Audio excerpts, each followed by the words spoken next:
रोहिणी, माझ्या चॅनल मध्ये तुमचे स्वागत आहे। साडी घातल्यानंतर तुमचे दंड हे जाड दिसतात का? तुमचे आर्म्स हे जाड दिसतात का?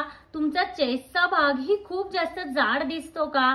तर काळजी करू नका, हा व्हिडिओ तुमच्यासाठीच आहे। साडीमध्ये बारीक दिसण्यासाठी साडीचा ब्लाउज हा कसा असावा किंवा साडीचा ब्लाउज हा आपण कसा स्टिच करून घ्यावा, ब्लाउजच्या स्लीव्स ह्या कशा असायला हव्यात, ब्लाउजची फिटिंग कशी असायला हवी, ब्लाउज हे कोणत्या फॅब्रिकचं असायला हवं, ज्वेलरी ही कोणती वेअर करावी, हे सगळं जाणून घेण्यासाठी व्हिडिओ हा शेवटपर्यंत नक्की बघा। आर्म्स हे जाड असतात, ज्यांचा चेस्टचा भाग हा मोठा असतो किंवा ज्यांचे वेट हे हेवी असतात, अशा मुली किंवा लेडीज काय करतात की साडी नेसायला थोडंसं अनकम्फर्टेबल फील करतात। तुम्हीही यातल्या असाल तर काळजी करण्याची अजिबात गरज नाहीये।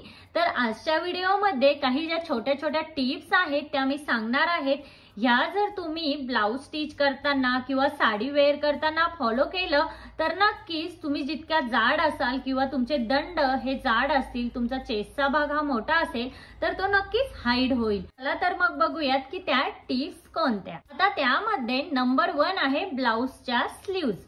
यस, आता तुम्हाला वाटत असेल की तुम्ही साडीमध्ये उंच आणि बारीक दिसावं तर तुम्ही काय करा, ब्लाउज स्टिच करून घेताना ब्लाउजच्या स्लीव्ह ज्या आहेत त्या फुल स्टिच करून घ्या।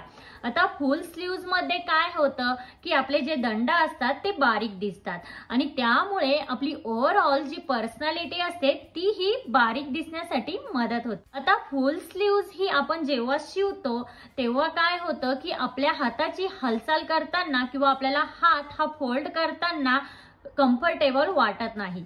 तर तुम्ही काय करा, जेव्हा तुम्ही फुल स्लीव्हचे ब्लाउज हे स्टिच करून घ्याल तेव्हा त्याचं जे फॅब्रिक आहे ते स्ट्रेचेबल ठेवा, तेव्हा तुम्हाला हाताची हालचाल करण्यासाठी अनकम्फर्टेबल फील होणार नाही। आता त्याचबरोबर आजकाल क्रॉप टॉपची ही खूप जास्त फॅशन चालू आहे, तर तुम्ही ही साडी नेसत असाल तर तुम्ही शक्यतो क्रॉप टॉप जे आहेत ते नक्की ट्राय करून बघा। क्रॉप टॉप मध्ये ही फुल स्लीव्स किंवा 3/4 स्लीव्स ही अवेलेबल आहे, तर हेही तुम्ही नक्की ट्राय करू शकता।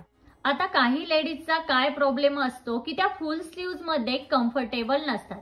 आता तुम्हाला जर फुल स्लीव्ज या स्टिच करून घ्यायच्या नसतील तर तुम्ही 3/4 स्लीव्सचे ब्लाउज ही स्टिच करून घेऊ शकता, त्यानेही तुमचे दंड हे बारीक दिसतील। आणि तुम्हाला जर फुल स्लीव्ज ही स्टिच करून घ्यायच्या नसतील आणि 3/4 ही नको असतील तर तुम्ही शॉर्ट स्लीव्ज या स्टिच करून घेऊ शकता। जेव्हा तुम्ही शॉर्ट स्लीव्ज या ब्लाउजच्या स्टिच करून घ्याल तेव्हा काय करा की तुमचे ब्लाउज हे जास्त टाईट शिवून घेऊ नका। टाईट शिवून घेतल्याने काय होतं की तुमचं जे दंडाचं फॅट असतं ते बाहेर येतं, म्हणजे ते व्हिजिबल होतं आणि त्यामध्ये आपण आणखीनच जाड दिसतो। त्यामुळे शक्यतो तुम्ही ब्लाउज स्टिच करून घेताना काय करा की फिटिंग मध्येच ब्लाउज हे स्टिच करून घ्या। आता जर तुमचे दंड हेवी असतील, तुम्ही हेवी वेटच्या असाल तर तुम्ही शक्यतो स्लीवलेस ब्लाउजेस हे स्टिच करून घेणं अवॉइड करा। स्लीवलेस मध्ये ही काय होतं की आपलं फॅट असतं ते व्हिजिबल होतं आणि ते अजिबातच चांगलं वाटत नाही। तर एकंदरीत काय, तुम्ही फुल स्लीव्ज किंवा 3/4 स्लीव्ज या स्टिच करून घेऊ शकता। तुमची अप्पर बॉडी हेवी असेल, तुमचे दंड हे मोठे असतील तर तुम्ही काय करा की सिंपल पफ्सचे ज्या स्लीव्ज आहे, सिंपल पफ्सचे ब्लाउज हे स्टिच करून घ्या, ते तुमच्यावरती खूप सुंदर दिसतील। त्यानंतर नंबर 2 आहे नेक डिझाईन।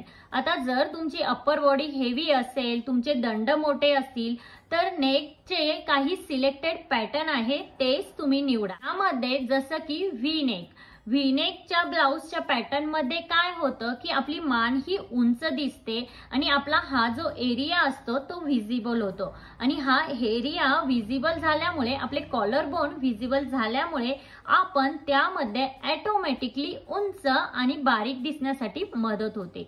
त्यामुळे शक्यतो तुम्हाला जर साडीमध्ये बारीक दिसायचं असेल तर तुम्ही व्ही नेकचे जे पॅटर्न आहेत ते स्टिच करून घेऊ शकता। त्याचबरोबर तुमची अप्पर बॉडी हेवी असेल, तुम्हाला साडीमध्ये बारीक दिसायचं असेल तर तुम्ही स्क्वेअर नेक, राऊंड नेक ह्या डिझाईन्स ही ब्लाउज मध्ये निवडू शकता। जेव्हा तुम्ही स्क्वेअर नेक किंवा राऊंड नेक हा स्टिच करून घ्याल तेव्हा तो थोडासा पसरट स्टिच करून घ्या, जेणेकरून तुमची मान ही उंच दिसेल। आता होतं काय की तुम्ही प्लस साईज असता किंवा तुमची अप्पर बॉडी ही हेवी असते आणि त्यात तुम्ही जर गळ्याला चिकटून जर नेक हा स्टिच करून घेतला तर तुमच्या मानेची उंची ही कमी दिसते आणि त्यामध्ये तुम्ही ऑटोमॅटिकली जाड आणि बुटक्या दिसाल।